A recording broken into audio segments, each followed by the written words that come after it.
Hello and welcome to SPMIS Academy. Today we'll analyze important newspaper articles of 2nd July 2026. Please note you can download the PDF version of today's newspaper analysis by clicking the link given in the comment section. This is the list of the topics that we'll be covering from today's newspaper. The first topic is about VB-G Ramji Act that has now come into effect. Important from our syllabus GS paper 3 Indian economy point of view. VB-G Ramji, it stands for विकसित Bharat guarantee for रोजगार and आजीविका mission ग्रामीण। ये कानून साल 2025 में लाया गया और इसकी मदद से जो पहले से चल रहा कानून था for ensuring right to work in rural area that was MG NREGA, Mahatma Gandhi National Rural Employment Guarantee Act, उसको रिप्लेस किया गया। एमजी नरेगा और VB-G Ramji कानून दोनों कानून हैं जिसकी मदद से right to work in rural areas ensure किया जाता है और दोनों की मदद से अलग अलग योजनाएं चलाई गई। जैसे एमजी नरेगा कानून के अंतर्गत लाया गया एमजी नरेगा योजना for ensuring right to work in rural areas, और अब एमजी नरेगा योजना के जगह पे लाया जा रहा है VB-G Ramji योजना। तो देखिए, कुछ स्कीम्स इंप्लीमेंट किए जाते हैं जस्ट बाय एग्जीक्यूटिव ऑर्डर्स और कुछ स्कीम्स को स्टैट्यूटरी बैकिंग दे दी जाती है। कानून बना करके कुछ स्कीम्स को इंप्लीमेंट किया जाता है। तो बेसिकली जो ज़्यादा महत्वपूर्ण स्कीम होते हैं उनके लिए एक अलग से कानून बना दिया जाता है। कानून बनाने से फ़ायदा ये होता है कि अगर कोई नई सरकार भी आती है तो उसको वो पुरानी स्कीम कंटिन्यू करनी है unless it changes the law that was brought in order to implement that scheme. तो रूरल एरियाज में जो गरीब परिवार हैं, जो लोग हैं, उनको अगर उनके पास कोई स्किल नहीं है, कोई एम्प्लॉयमेंट अपॉर्चुनिटी नहीं है, तो उनके पास फिर भी कुछ रोजगार का मौका रहे, उसके लिए पहले एमजी नरेगा कानून था और उसके अंतर्गत एमजी नरेगा योजना था। उसको रिप्लेस करके अब ला दिया गया VB Ramji कानून और उसके अंतर्गत VB Ramji योजना। एमजी नरेगा और VB Ramji दोनों का मोटा मोटा लक्ष्य वही है, रूरल एरियाज में एम्प्लॉयमेंट अपॉर्चुनिटीज क्रिएट करना ताकि रूरल पॉवर्टी कम हो। लेकिन दोनों में अगर हम डिटेल में जाएं तो थोड़े बहुत अंतर हैं। तो क्या बदलाव किए गए हैं एमजी नरेगा में और फिर उसकी मदद से जो VB Ramji लाया गया एमजी नरेगा को रिप्लेस करके, उसको जरा क्विकली देखते हैं। एमजी नरेगा कानून 2005 में आया। इसकी मदद से 100 डेज का veg employment for rural house hold per year guaranteed तौर पे दिया जाता था, 100 दिन का रोजगार। और सेंट्रल गवर्नमेंट जो है वो पूरी तरह से वेजेस का जो बर्डन है, फाइनेंशियल बर्डन, वो बियर करती थी, जबकि states material cost, administrative expenses and unemployment allowance central government के साथ शेयर करती थी, जिसमें सेंटर का शेयर होता था 75% और स्टेट का होता था 25%। तो ये मोटा मोटा कानून और उसकी मदद से योजना चल रहा था साल 2005 से। उसको रिप्लेस कर दिया गया विथ VB Ramji एक्ट और उसकी मदद से लाया गया VB Ramji योजना। तो VB Ramji योजना में क्या अंतर है एमजी नरेगा के मुकाबले, वो जरा देखते हैं। एमजी नरेगा में 100 दिन का रोजगार दिया जा रहा था for rural house hold per year. VB Ramji में 125 दिन का गारंटेड वेज एम्प्लॉयमेंट दिया जा रहा है। साथ ही साथ अगर कोई ड्रॉट अफेक्टेड एरिया है या ट्राइबल रीजन है तो वहां पे number of days could be increased beyond 125 days. Funding pattern की अगर हम बात करें तो हमने ऑलरेडी देखा था फंडिंग पैटर्न कि एमजी नरेगा में जो वेजेस थे they were 100% covered by centre, जबकि material cost and administrative expenses were distributed between centre and state. जबकि VB Ramji में कैसा है कि wages, material cost, administrative expenses सब सेंटर और स्टेट मिल करके बियर करेंगे। मतलब दूसरे शब्दों में कहें तो स्टेट्स की अकाउंटेबिलिटी बढ़ा दी गई है। वेजेज में भी स्टेट्स को 40% अपने पास से पे करना होगा। कुछ स्टेट्स के लिए ये कंडीशंस थोड़े से रिलैक्स्ड हैं, for example north eastern states and some of the hilly states like Himachal Pradesh, Uttarakhand and Jammu and Kashmir. वैसे तो अब यूनियन टेरिटरी है लेकिन उसके लिए भी ये जो रेशियो है that is 90:10। Basically north eastern states and hilly states plus Jammu and Kashmir, इन सब के लिए as well as other union territories like Delhi जिसका अपना खुद का लेजिस्लेचर है, इन सब के लिए VB Ramji योजना के अंतर्गत रेशियो होगा 90:10। तो एक बार फिर से सुनिए।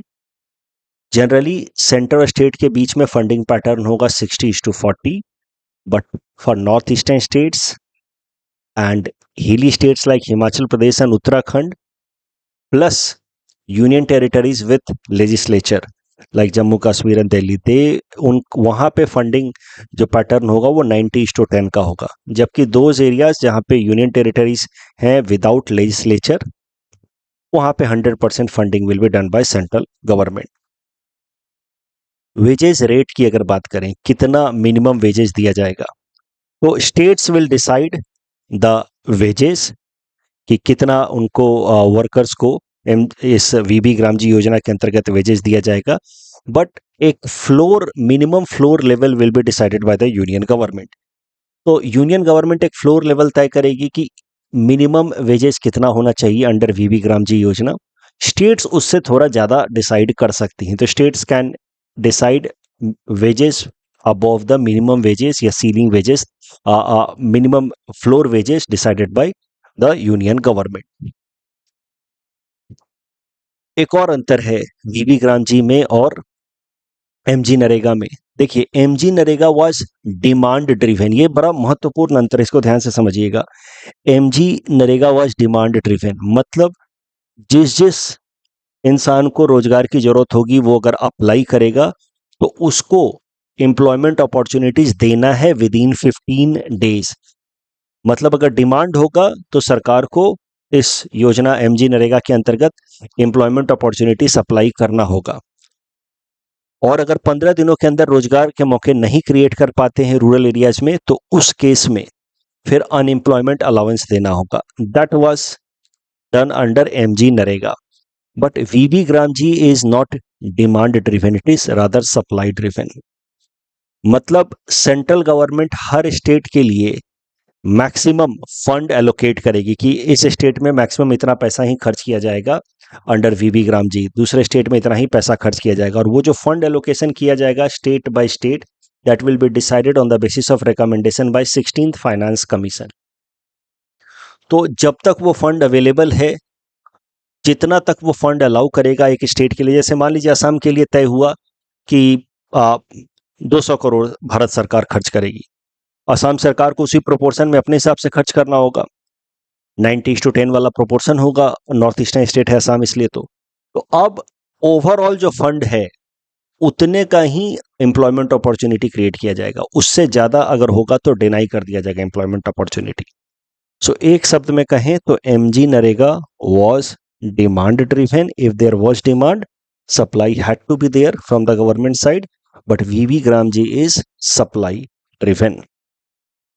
एक और नया प्रोविजन है वीबी ग्राम जी में कि there will be pause of 60 days per year during peak agricultural season.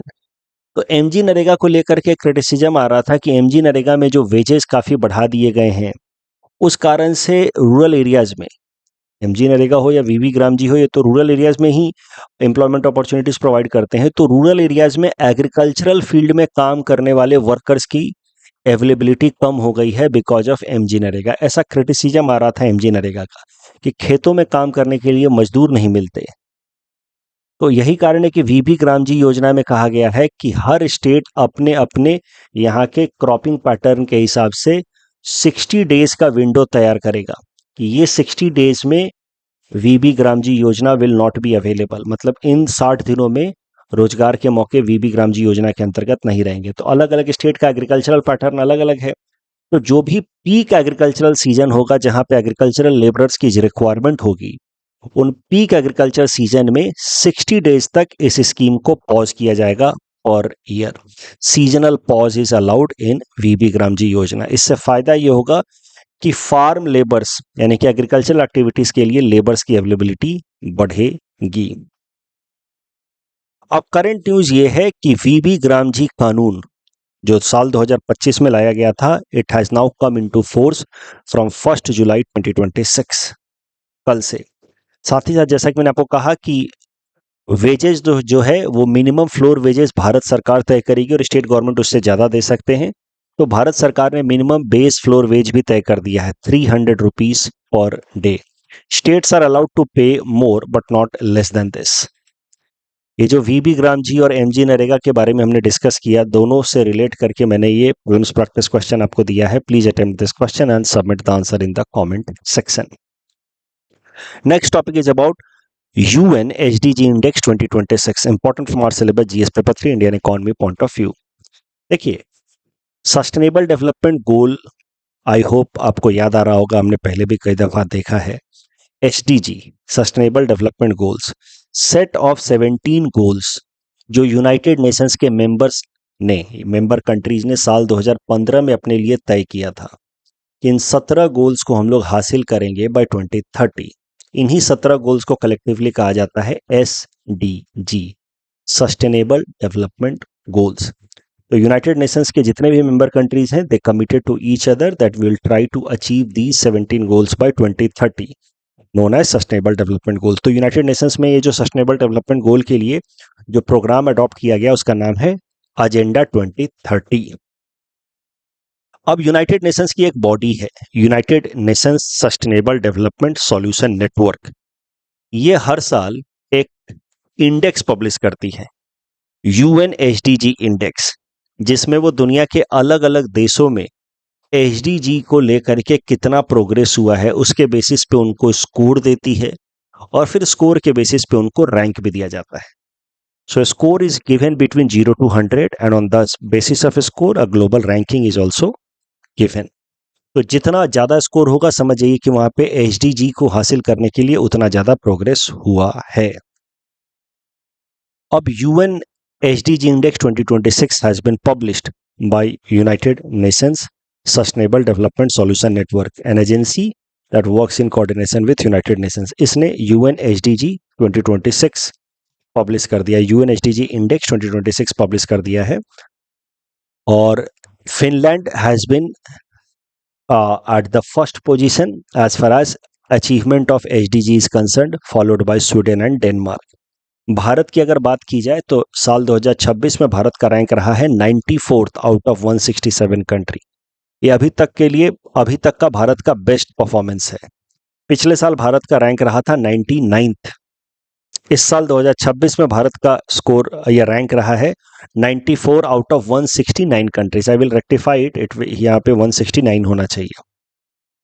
तो 94 रैंक है हमारा out of 169 countries, best rank so far for India. Bharat का स्कोर है 68.3 आउट ऑफ 100. जब साल 2015 में SDG इंडेक्स पब्लिश होना शुरू हुआ था, उस वक्त भारत की रैंक थी 112. वहां से अब इंप्रूव हो करके हम 94th पे आ गए हैं. This makes India one of the fastest improving major economies.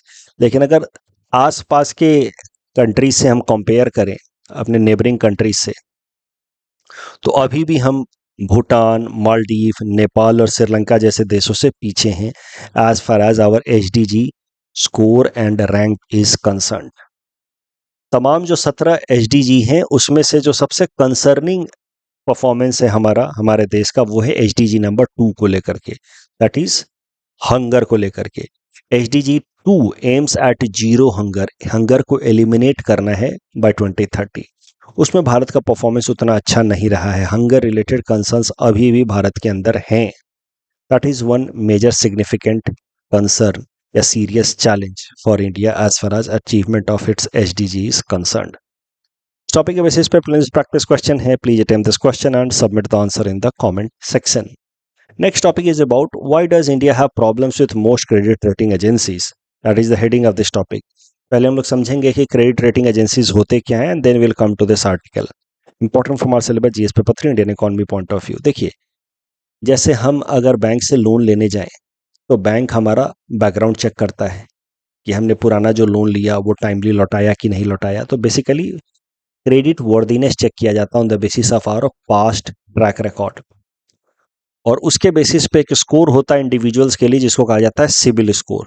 CIBIL score जितना अच्छा होगा, समझिए कि ट्रैक रिकॉर्ड उतना ही अच्छा है, और उस इंसान को उतनी आसानी से लोन मिल पाएगा. और हो सकता है अगर सिबिल स्कोर अच्छा है तो बाकियों के मुकाबले थोड़ा इंटरेस्ट कम भी देना पड़े.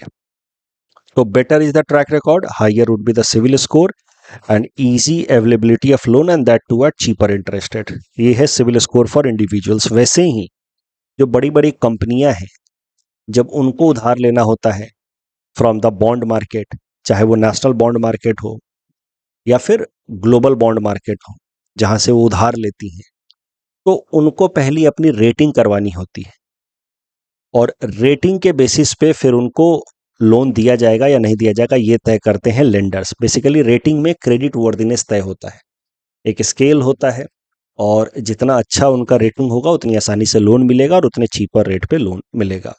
जैसे कॉरपोरेट्स हैं भारत के, जैसे टाटा, रिलायंस, ये लोग अपना रेटिंग करवाते हैं।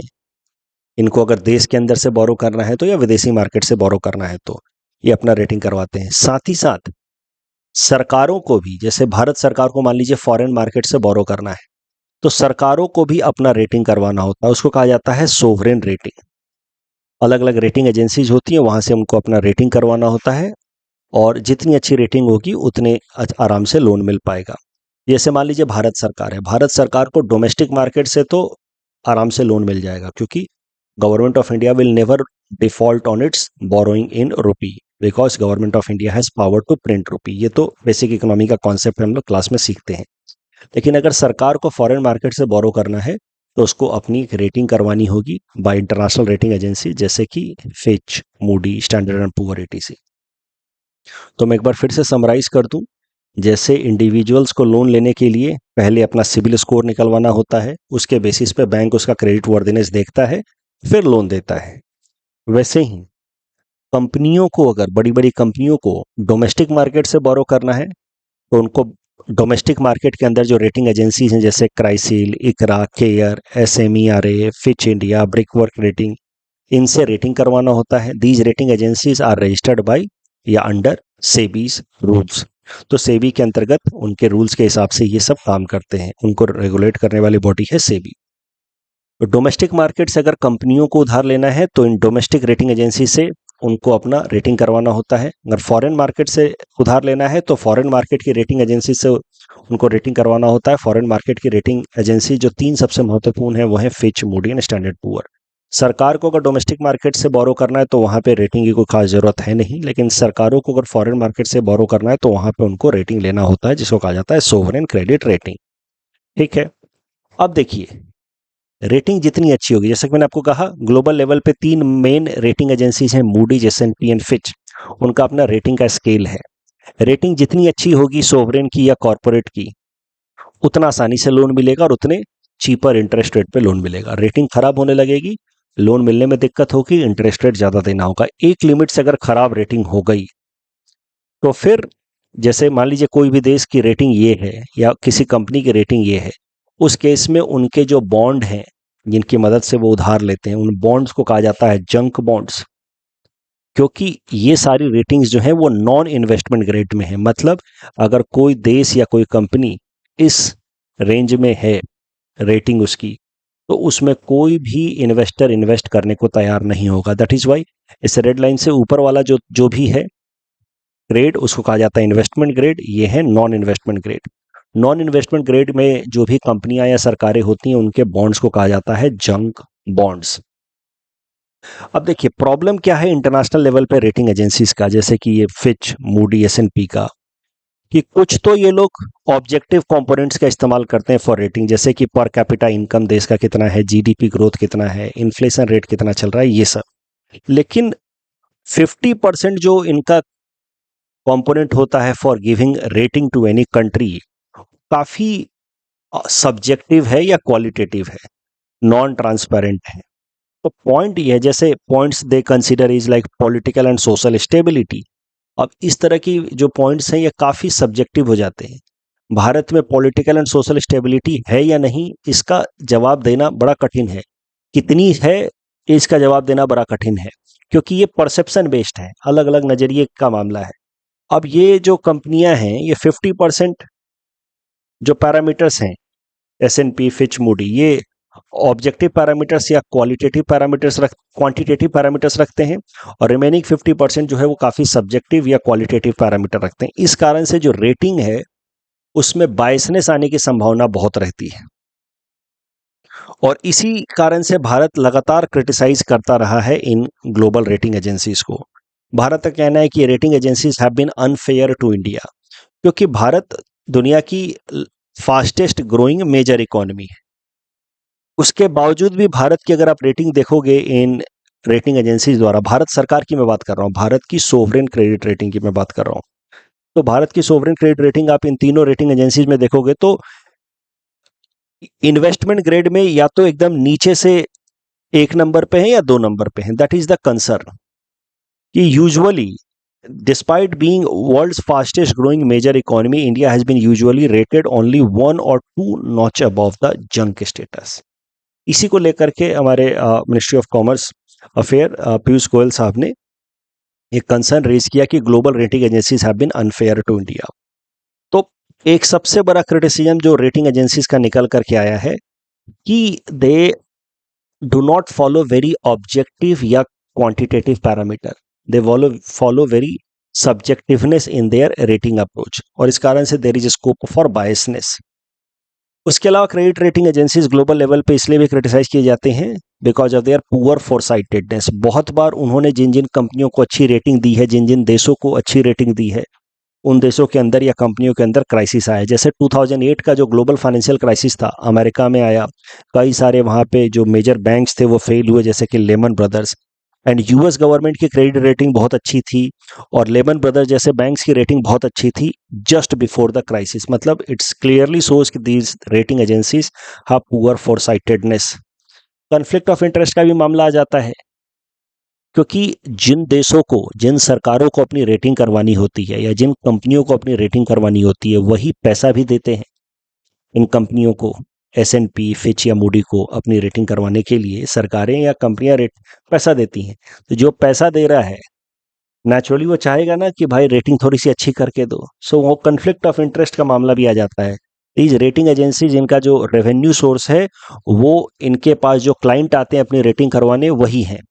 नेचुरल सी बात है कि क्लाइंट चाहेगा कि बेहतर रेटिंग हो, तो एक कॉन्फ्लिक्ट ऑफ इंटरेस्ट का मामला आ जाता है। बायसनेस की बात तो मैंने कही ही, भारत सरकार टाइम टू टाइम हमेशा से क्वेश्चन रेज कर रही है। इवन इकोनॉमिक सर्वे 2020-21 में बात की गई थी कि India is fastest growing major economy, फिर भी हमारी रेटिंग इतनी खराब क्यों है S&P, मूडी और फिच जैसे रेटिंग एजेंसीज द्वारा।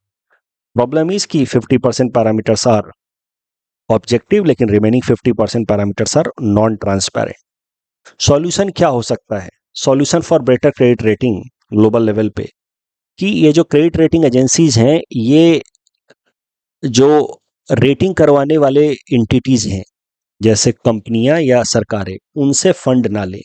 इनके पास कोई दूसरा फंडिंग मैकेनिज्म होना चाहिए। ये इंडिपेंडेंट होने चाहिए as far as their dependency on the entities who want to get rated. They must have a third party source of investment.